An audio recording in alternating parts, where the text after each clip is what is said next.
Welcome to the Edgecombe Doctor 360 Giving Feedback tutorial. So you've been asked to give feedback for a colleague as part of their 360 appraisal for revalidation.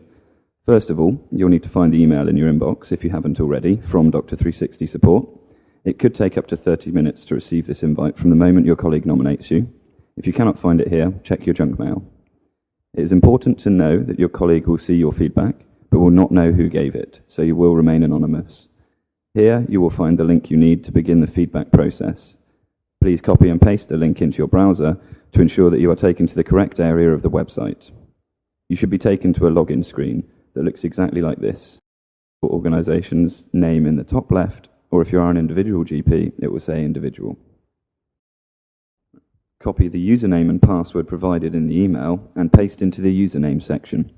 You will then be prompted to change your password for security reasons.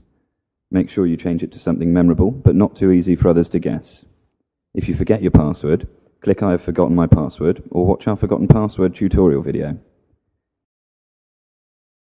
Give feedback or decline to give feedback. If you decline to give feedback and change your mind at a later date, you can return to this stage. Select a particular colleague account and click Undo Decline. You have until the doctor releases his or her report to change this.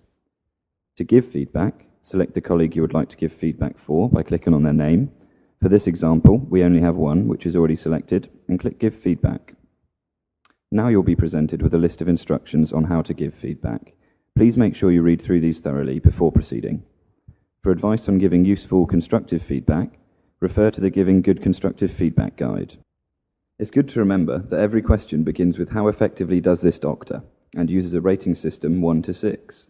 1 being not effectively, and 6 being extremely effectively. You can also choose not to comment by selecting CC. Once you're ready, scroll down and click Next to begin giving feedback.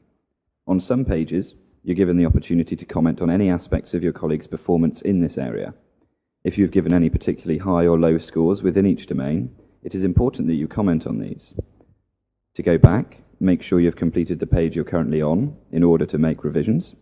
Once you get to page 8, the format changes slightly, but the principles remain the same, and the page includes instructions for each area.